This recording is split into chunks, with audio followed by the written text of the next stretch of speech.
Olá a todos, meus queridos irmãos, minhas irmãs, a paz do nosso Senhor Jesus Cristo a todos, sejam todos muito bem-vindos a mais uma devocional do dia, Alimento diário para as nossas vidas. Você está passando aqui nesse vídeo, que você possa logo curtir, comentar e compartilhar, Agradeço a todos que todos os dias tiram um tempinho para ouvir a mensagem do Senhor, a palavra de Deus. Pois quando você faz isso, você está alimentando a sua alma e o seu espírito, Pois nós precisamos.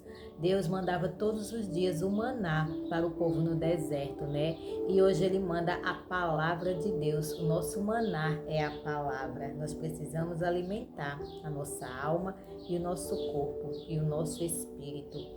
E a nossa mente, Pois a palavra de Deus é cura, é vida. Então, quando a gente lê a palavra, medita na palavra, nós estamos trazendo vida para dentro de nós, pois Jesus é a própria vida. E que você já possa curtir, comentar e compartilhar, Para dar uma força aí para nós. E fique que no final eu sempre faço uma oração. O canal é Devocional e Oração com Renata Santos. E a devocional de hoje se encontra aqui no livro de Hebreus, o capítulo 10, o versículo 39, que vai dizer assim: Nós, porém, não somos daqueles que se retiram para a perdição, mas daqueles que creem para a conservação da alma. Amém? Aqui é o apóstolo Paulo falando. Mas antes disso vem o versículo anterior que fala assim: Mas o justo viverá da fé. E se ele recuar, a minha alma não tem prazer nele. O justo vive pela fé.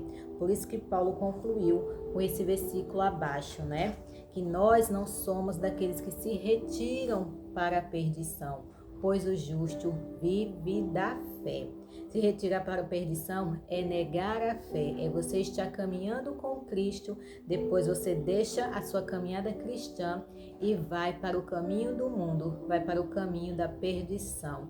Aqui Paulo fala que se essa pessoa recuar, a alma dele não tem prazer nessa pessoa, a alma de Deus não tem prazer, pois a gente, quando entra nos caminhos do Senhor, a gente tem que ir até o fim, a gente tem que viver pela fé, não pelas coisas que a gente vê, não pelas circunstâncias. A nossa caminhada com Cristo é pela fé. Tanto que a gente não vê a Cristo, a gente só sente a presença dele, a gente só sabe que ele é maravilhoso através das escrituras sagradas e também através das experiências que a gente tem, Quando a gente tem um tempo de caminhada com Cristo, a gente sempre vai ter experiências com Ele. Ele vai falar conosco de alguma forma, em sonhos, em visões, ou às vezes até audivelmente, Ele mesmo vai falar com a gente. Então, a nossa vida tem que ser pela fé em Cristo Jesus, tendo a certeza que Ele existe e que um dia nós encontraremos com Ele na eternidade, Então, aqueles que falam assim, Paulo fala assim, mas aqueles que creem para a conservação da alma. Nós não devemos nos retirar para a perdição, para as coisas erradas. Perdição é viver as coisas do mundo, é viver as coisas erradas do mundo. Quando a gente está fazendo isso, quando a gente dá legalidade para viver as coisas do mundo, quem vai dominar a nossa vida é o inimigo, não é Deus. Mas quando a gente vive pela fé, é o nosso Senhor Jesus Cristo que vai nos guiar. É Ele que vai dominar a nossa vida, é Ele que vai conduzir os nossos passos.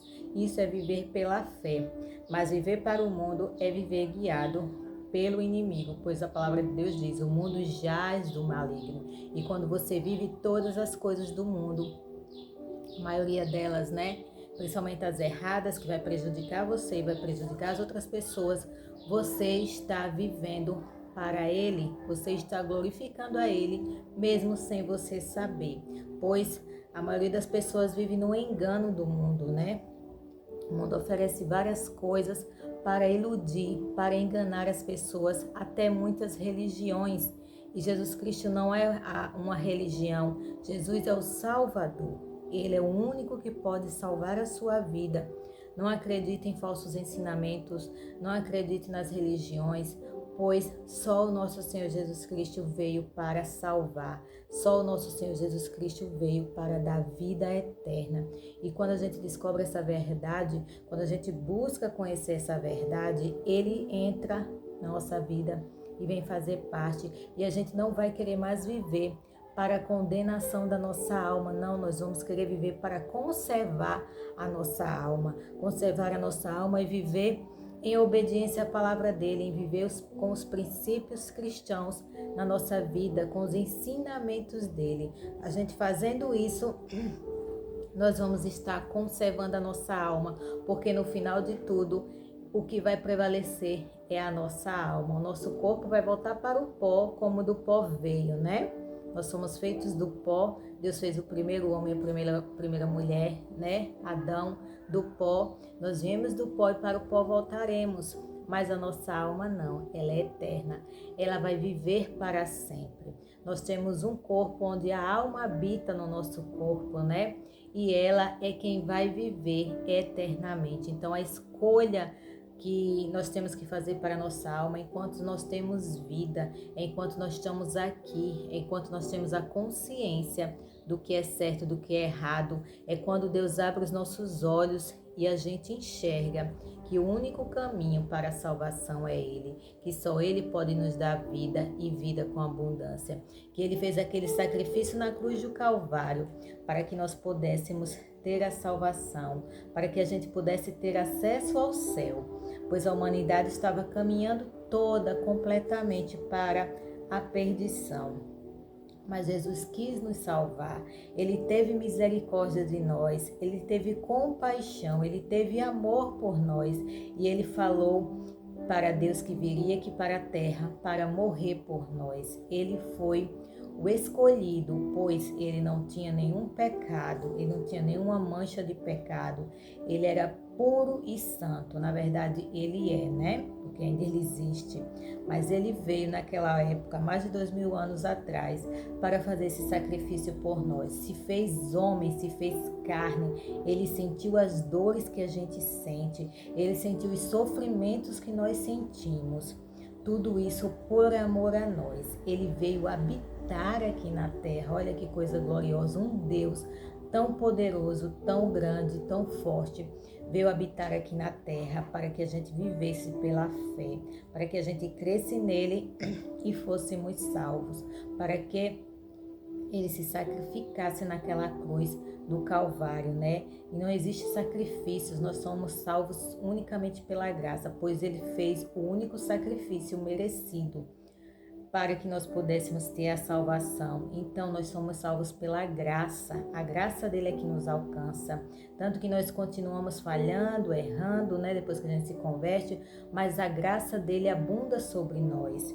Não que a gente vá cometer erros e pecados conscientemente, é como a frase que fala, né, que o pecado na vida do cristão é como se fosse um acidente. Nós devemos fazer de tudo para ir melhorando, e a gente melhora, a gente deixa de fazer as coisas erradas com a presença de Deus, porque nós sozinhos não conseguimos. Nós dependemos de Deus, nós dependemos da misericórdia dele, nós dependemos da presença dele para que a gente viva em plena comunhão com ele, nos separando da perdição e caminhando para a conservação da nossa alma, amém? Que a graça e a paz do Senhor alcance sua vida, o seu coração, que você possa ser ricamente abençoado pela palavra de Deus. Se você gostou dessa palavra, que você possa compartilhar com mais alguém, que você possa comentar aqui embaixo, né? Deixar o seu amém, deixar o seu gostei. E que Deus abençoe grandemente a sua vida. Quando você compartilha, quando você para ouvir a palavra, Deus está falando com você, e você, quando está compartilhando, está também levando a mensagem do Evangelho para as outras pessoas, para que elas venham conhecer a verdade, a única verdade que existe, que é o nosso Senhor Jesus Cristo. Que Deus venha abençoar grandemente a sua vida, e fique que eu vou orar por você, amém? Querido Deus eterno Pai, obrigada, Senhor, por mais essa palavra poderosa. Pai, eu te agradeço por todas as pessoas que estão aqui passando nesse vídeo, ouvindo essa oração, que ouviram a palavra. Que o Senhor venha abençoar cada uma, Pai amado, com ricas bênçãos. Que elas possam ser alimentadas por essa palavra, e que o Senhor venha tocar e despertar no coração delas o desejo de te buscar, o desejo de fazer a tua vontade. Que a gente viva pela fé no Senhor, que o Senhor venha fazer brotar no nosso coração a fé e que a gente creia dia após dia no Senhor sem retroceder. Pai amado, que o Senhor nos capacite sempre a fazer Tua vontade, que o Senhor capacite a gente deixar as coisas erradas do mundo, as futilidades do mundo, que a gente não venha retroceder, que a gente venha, Pai, fazer unicamente a vontade do Senhor, pois a Tua vontade é boa, perfeita e agradável. Que o Senhor venha curar, venha trazer libertação, venha trazer paz, venha trazer amor, venha trazer harmonia aos lares, aos familiares. Que a Tua graça abunde grandemente na vida das pessoas, que o Senhor venha abençoar a vida financeira das pessoas que estão endividadas sem saber o que fazer, que o Senhor abra portas, Pai, manda uma solução, pois o Senhor pode todas as coisas, que o Senhor possa levar cura para quem está precisando de cura, possa dar alegria aos corações tristes e abatidos, Pai, que o Senhor possa levar a paz, o amor e a harmonia, pois o Senhor é um Deus longânimo, um Deus de amor, um Deus de alegria, e que essas pessoas possam buscar somente em Ti. Eu te peço e te agradeço em nome do Senhor Jesus Cristo, que o Senhor abençoe a minha casa e os meus, e a todos que aqui estão passando e seus familiares, em nome do nosso Senhor Jesus. Amém.